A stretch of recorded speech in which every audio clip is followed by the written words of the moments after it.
Welcome to Open Lips Podcast After Dark. Tonight, we're going to have our stripper on and a DJ so we can talk about some things about sex, of course, what to do to please a man, how to keep his attention, what seduction is, because I don't really know that part of it. I know sex, I know friendship, I know fucking. But when it comes down to seducing someone, that's going to be a whole nother ball game that I am not a professional at. So we got somebody coming in to talk to us about that.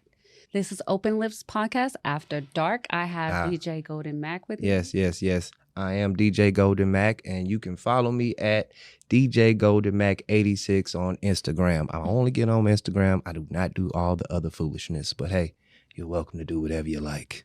Okay, and I have my friend. I'm Yasmin, and you can follow me at luhpretty.red_ or htx.yasmin. Double underscore. I'm nervous. Oh my God, don't be nervous. Say it again and look away. Yeah. So they can all follow you. You can follow me at htx.yasmin__. Okay. I like that. Right on. All right. And of course, Open Lips is on Instagram as well. OPENED Lips. And on YouTube at Open Lips Podcast. Damn, I should have spelled mine out, but okay, it's all right. I think they can spell DJ. Golden and Mac. Okay, yeah, people. Mac MAC. Yeah, because some people put with a K and then they miss out on all the fun and the greatness. But hopefully people are literate out there. But yeah, keep it moving. So he's a DJ, y'all. So if you ever need parties, do all the music and stuff, he got that. Yeah. So, anywho, today we're talking about seduction. I'm not good at that. Damn. But I got some people here that's a little bit more knowledgeable than me. So, I wanted to get some tips. Have you guys ever experienced a moment where you felt like it was just wham, bam, thank you, ma'am, and you wish it was a little bit more, special? What you mean? Like, have you ever just fucked and it was like, that was just fucking. Like, it would have been nice to have. Oh, yeah. Yeah. And then what do you do to prevent that or anything? I think it really just depends on the person. Okay. So some people, you just have that connection with, that vibe, That's true. And some people, it's just, this is all you're for.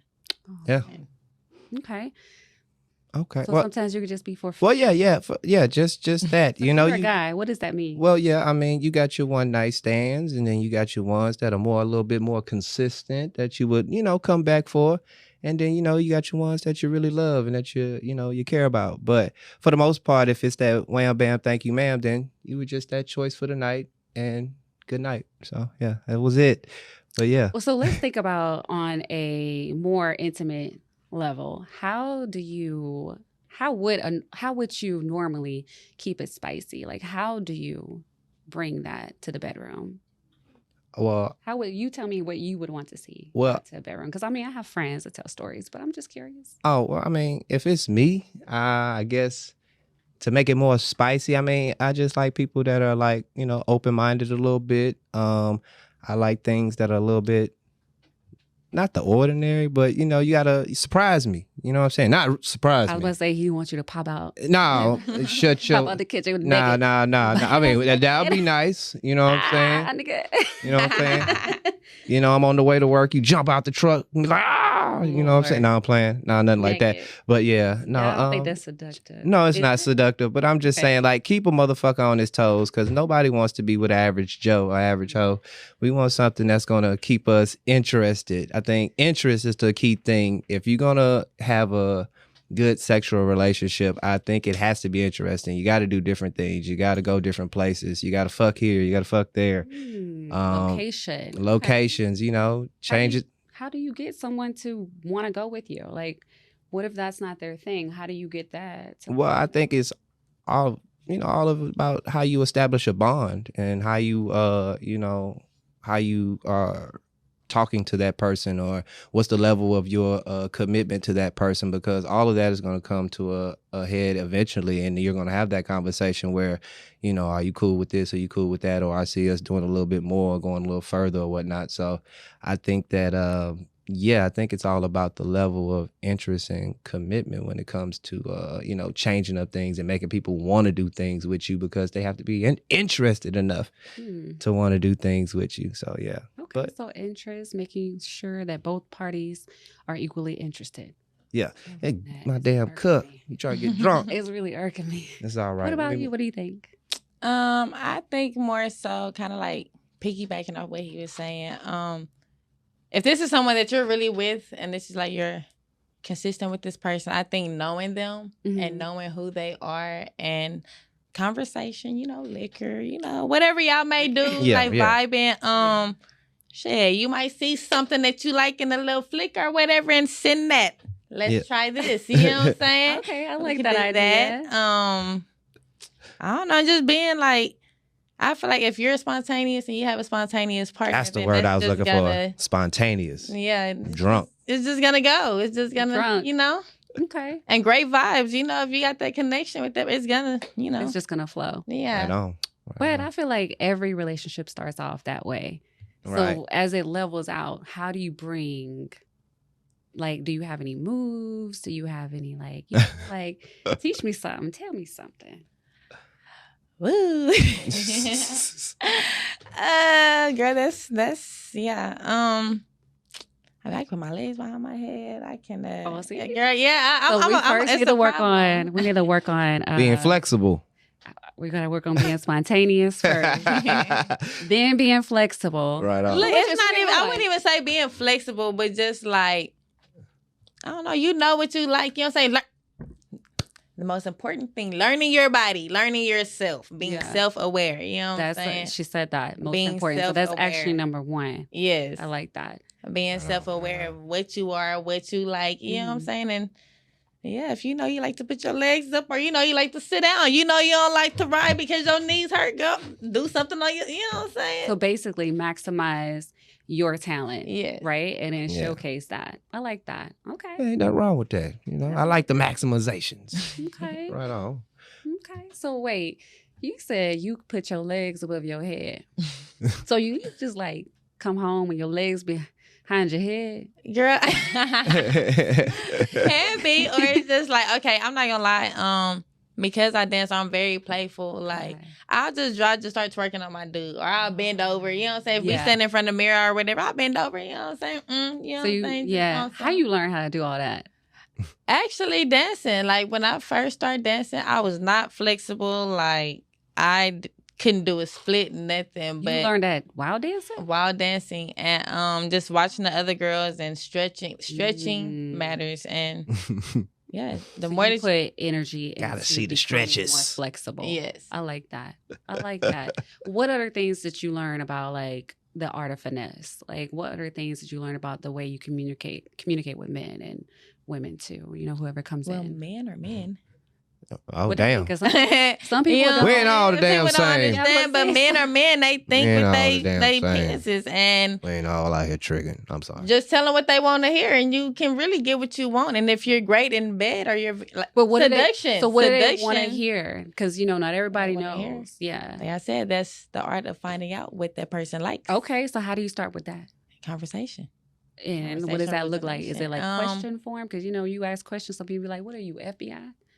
Well, it kind of starts off like me. Hey, where you from? I'm from do.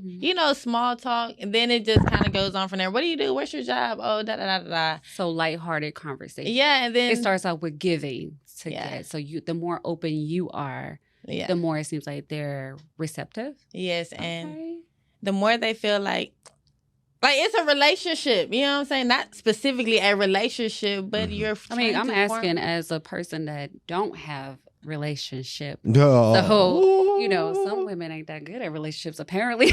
No, I'm not even talking about like relationships as in like actual relationships. I mean as in like forming a bond with someone so they trust you. Oh, so creating trust. Yes, creating trust. And that's how you keep them coming back. Yeah. You look for common things, right? Yeah. Like people come in a strip club and they don't want to spend money. They say they're not spending money and people will walk away. Me, I'm going to keep talking to them. Because eventually they're going to keep coming back. And one day they're going to have money. And because I kept talking to them, they're going to give me some. And then the girls that didn't and they got it, they're not gonna get them nothing because you ain't been messing with me. So it's kind of the same Right. thing. I like how you said you're going to keep talking to them.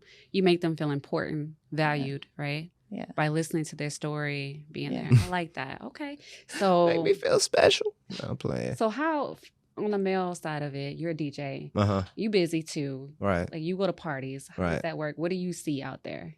As far as what? As In like general, just like- what do I see as in what they were talking about? Like the Or what you- connection between people. How do you see the women and the men act when they're out partying? Oh, well, if you're at a party right now, see, I'm kind of older, you know. They may not look it, but I've been out here for a while, so I was back in the parties where, you know, Young Jeezy and, you know, Gucci Man and all the other stuff, they were just popping out. So it's like 2005, 2006. Mhm. So, you know what I mean? Being in those parties, and it's different now because, you know, the women are more turned than the guys are, you know. Mm. It's not, you know, I feel like the women are, you know, sorry fellas a little bit, but women are better players than the niggas out here. So, can I say nigger? Yeah. I'm but sorry. When you say the women are more players, what you mean by that? But I mean, they're more smoother. They're more like not giving a fuck. They're more so much like I'm here to have fun, and I'm not trying to, you know, put all my eggs in one basket and things of that nature. It's like I feel like a lot of guys are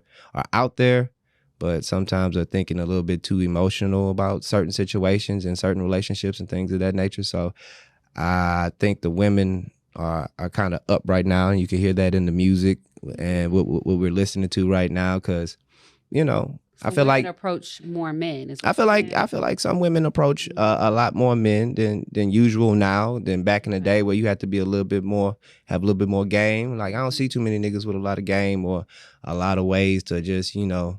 So yeah, I've noticed that too. That's why. Like niggas don't That's what I'm have. trying to learn. That's what I'm saying. Like a lot of niggas just don't have no Yeah. game. A lot of niggas, you know, they gotta approach women with money, you know, and that's their finesse. I don't think a lot of dudes approach women anymore. Well, you know, a lot of niggas will sit back and wait for you to see them with their chain or their nice car or, you know, whatever they got going on, and then, you know, that'll make the woman, I guess, interested because they feel like, you know, that's what attracts women these days. But I mean, I think typically that's kind of always been the fish and bait routine. You know, you got a little money, you got a little cash, and, you know, you can just put your bait out there and somebody gonna bite. I think back in the day, it was more chivalry. It was more traditional. In the 80s. No, I'm So, playing. I'm gonna say in 2000 it was still there. I mean, we had romance, we had love. Well, yeah, it was still some good R&B out there. Yeah, you know what I'm saying? Actually, that's when R&B was hot. Yeah, well, yeah. But now, you know, the culture's a little bit different with the music and whatnot. Yeah. So the things that you're hearing on the radio, the things that you're, you know, seeing on your television screen or whatnot is a little bit more. Experience with that, because I can tell you're a bit younger, so I don't know did you ever experience that romanticized version of a relationship? Like Okay, honestly, yes, because I was with my kid's dad for like 8 years. Okay. So I did. Older or he's like 2-3 years older than me. okay. Yeah. Okay, So, I'm not gonna ask you your age. I did go through that, but and when I say romanticized, I mean like traditionally, like more like chivalry, opening doors. oh, that's required with me. I'm sorry. okay. I have my daddy. Oh, Yeah. Okay, so you that's know what I'm good. saying? So it's like I demand that if you're gonna be dealing with me. Like, so your dad was that way, and he taught you those values. Yeah. That's what I mean. Because nowadays, dads aren't that way. You know, the new. Wait a minute. I am a father, and I am very much that way. I will not let this go down. But anyways, continue your conversation. Yeah, I demand those. Some of the things. dads are not that way. I don't Yeah. want to take away from the gifts that you give. Oh, right on. But some dads, I would say the majority of the time, I don't really see a lot of men doing the things that they used to do back in the day. Like, and not, I don't want to say they don't open doors for us and What's stuff like that, because they still do it. But I feel like some men are like, oh, well, she independent. That's what it is now. I feel like Well. it's more of a competition. Yes. Versus, or men are intimidated by women now. Mm-hmm. And being that Most men. we're not, back then women had to depend on men. Like, Right. you had no choice but to. Well, yeah, I mean, back then. That's what I'm saying. Like, back then you had no choice Yeah. but to. But now Yeah. we're in the era where we progressed in life and we can Yeah. actually think for our own, go get our own money, go be our own bosses, go do all Yeah. these things. Men aren't used to that, so they don't know how to handle it. And honestly, it's a lot of more masculine. I'm not saying literally masculine in features, but Wait, there's I a see lot what you're more saying. masculine females out there. What do you define masculine? Because some women be like, am I considered masculine? Am I considered feminine? Like, take me out of my masculine. Like, I guess when the female has to do more than the male, and the female's putting in a little bit more than the male would put in. So I've never seen a woman go open up a man's car door. Oh, okay. Well, I'm sure it exists. Well, that's pimping. Sure that's pure pimping right there. I don't mean in that sense. I mean more so in like just like the energy. Like, okay, I'm gonna go get money. I'm gonna like just being focused on being like successful, providing for family. The provider. Gotcha. You know what I'm saying? Yeah. Like men these days kind of just be on some laid back. Yeah, feminine. And like, you know, like there's masculine and feminine. Like, I don't know. It's not like who you are and your features, but just what you do. Or like your energy. Like females could be like super sensitive and stuff, but still be masculine. You know what I'm saying? Like very dominant. Like sometimes I probably do have masculine traits because I am very assertive. Tendencies. Well, that's interesting to me because masculinity, it's interesting how they associate being, like you said, assertive and knowing what you want and direct as masculine. I'm gonna have to do a little bit digging in that because I feel like it shouldn't be that way. Right. You know, I feel like as a woman that, you know, when you know what you want, that's a good thing. Right. I don't think it should be something that we kind of don't like or put in a category of, oh, you're not gonna find a good man. But I mean, hey, I'm a woman. Maybe I'm being biased. Yeah. I don't know. I had to go a little bit deeper into that. But I mean, when you're out and when you're around men, you turn on the I follow energy, or how do you do that? Like, how do you get into that mode of I'ma be what he's looking for? You want to know what's crazy? Actually, I just be myself. Literally. Like, I walk up to people, being me, being funny, being goofy. I might crack a little joke. I might not even know you and I'll start roasting you, but that's how the conversation's going to start off. You start roasting? It's a goddamn I promise. But I do feel like sometimes when you're polite, people look at that as fake. Yeah. And so they look at it as they don't appreciate your genuine concern or efforts. I think people do tend to like and appreciate more aggressive behavior sometimes because of that. Because I think it's insecurities. I'm not sure. I don't know. Because I know I waitressed once and I got more tips when I was like, nah, I ain't gonna give you no more water. What you need more water for? Yeah. Like, I was like, You want a woman that's aggressive. No, I think they were just like, oh, I get it. You just want some attitude. Goddamn it. It's like, keep it real. And I'm like, I was real when I was nice too. But whatever. It's easier to me to be like, nigga, no. Yeah, people like or men, they like personality. Yeah. I listen to a lot of men. Yeah, we don't want all the same shit. Is we want something different that's why they want to see the real version. Well, yeah, ultimately we don't like the backstage. We don't want to see a representative. We want to know who you really are. Let me talk to the boss. Don't give me that bullshit about no, I want to know the nigga. You better shut the fuck up. That's confusing when you say don't be masculine, but then you want that. Hey, well, no, I know when I get into relationships and things of that nature, I wait it out just to see who you really are. Like I'll like literally. I have to like literally see. We have to go through all the seasons. You know, we got to go through the winter, summer, spring, and fall before I truly jump out that motherfucking window. I can see that. Well, y'all, I would love to talk a lot more, but we only have time for what we discussed. So I hope you guys found something good. We know that we need to work on our flexibility. We need to know what our strengths lie, where our strengths lie, know ourselves, our body. Right. And what else you say? Be yourself. Oh, yeah. And tell the males, just keep it player, man. You ain't got to be doing all that, man. You ain't got to do all that extra stuff. And like she said, be you. Yeah. And if she don't like you, fuck. All right. Basically. So we'll be here next time. It's going to be more people. We're going to keep doing this. You may see DJ Mac again. DJ Golden Mac. You better get it right, Golden damn it. Mac, my bad. And then Miss... I'm Yasmin. Yasmin. He's, what is it? HTX. HTX dot Yasmin. Yes. __. Yeah, and it's at DJ Golden Mac 86. And yeah, it's 86. And this is Open Lips Podcast After Dark. So we're going to get into more things in the future. So just stay tuned. Right on. Bye-bye.